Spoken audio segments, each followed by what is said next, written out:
Hello friends, welcome in Om Nursing Knowledge channel and myself Shweta Dubey. Now today I am going to discuss about a most important topic. So today my topic oogenesis. oogenesis के बारे में आज हम बात करेंगे.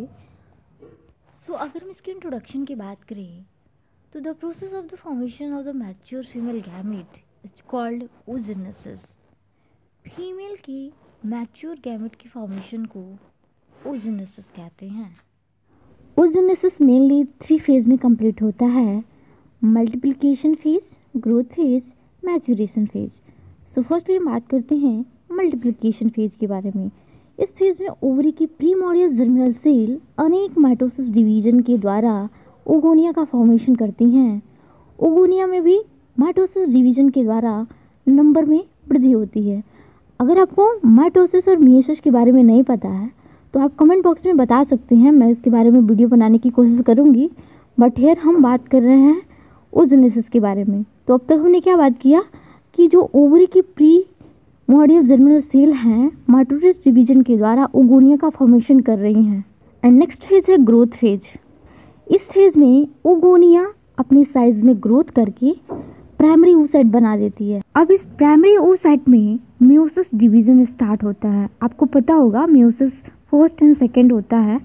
तो mainly here meiosis first division start होता है और इसको प्रोफेज फर्स्ट की डिप्लोटिन फेज में रोक दिया जाता है. अदर डिवीजन प्यूबर्टी के समय होता है. इसे डेक्टाइट स्टेज भी कहते हैं. अगर हम फॉर्मेशन ऑफ द फॉलिकल्स की बात करें तो सबसे पहले हम बात करते हैं प्राइमरी फॉलिकल्स के बारे में. प्राइमरी oocyte के चारों ओर एक ग्रेनुलेशन शेल बन जाती है जिसे प्राइमरी फॉलिकल्स कहते हैं. ये सभी प्रोसेस एम्ब्रियो में होता है जिसके कारण जन्म के समय फीमेल की ओवरी में प्राइमरी oocyte प्राइमरी फॉलिकल्स पाए जाते हैं.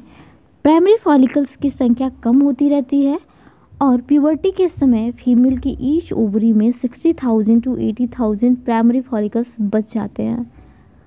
प्राइमरी फॉलिकल्स के चारों ओर एक ग्रेनुलोसा सेल की संख्या में वृद्धि होने लगती है और ये 2 लेयर का फॉर्मेशन कर देता है जिसे सेकेंडरी फॉलिकल्स कहते हैं. अब सेकेंडरी फॉलिकल्स के चारों ओर एक कैविटी बनने लगती है. इस कैविटी बनने से एक टर्सरी फॉलिकल में चेंज हो जाता है. इस कैविटी का फॉर्मेशन एंट्रम कहलाता है.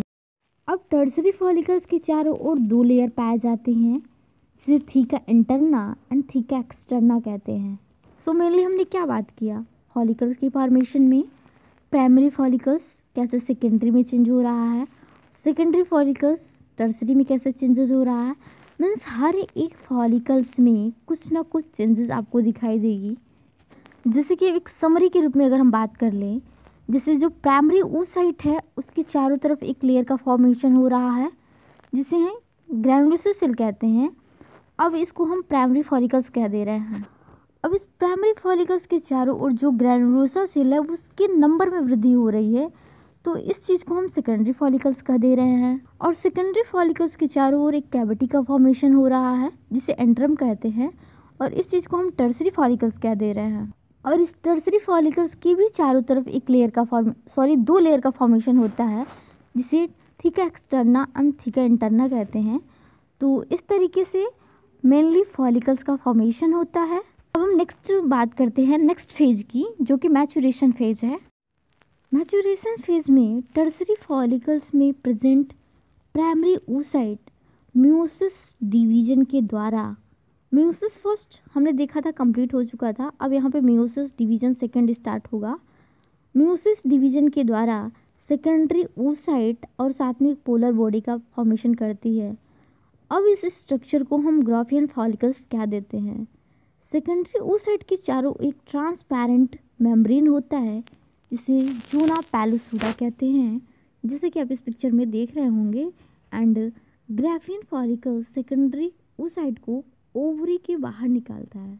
इस प्रोसेस को ओवुलेशन कहते हैं. So now here with the help of the flow chart we are try to understand about the process of oogenesis. So oogonia में माइटोसिस डिवीजन के थ्रू प्राइमरी oocyte बनते हैं. यहाँ पे याद रखने वाली बात ये है कि ये जितनी भी प्रोसेस अभी हो रही है वो फीटल लाइफ में हो रही है. जब प्राइमरी oocyte बन जाता है तो उसमें मियोसिस स्टार्ट हो जाता है लेकिन यह मियोसिस कंप्लीट नहीं हो पाता है. या प्रोफेज की डिप्लोइड स्टेज में रोक दिया जाता है। लेकिन after puberty primary oocyte complete meiosis first which produce a secondary oocyte and first polar body that may or not divided again।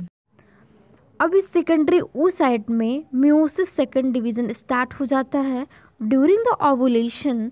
जब सेकेंडरी oocyte ओवुलेट होती हैं टू द फैलोपियन ट्यूब, अगर वहाँ पे स्पर्म नहीं आता है तो वो डीजनरेट हो जाएगी।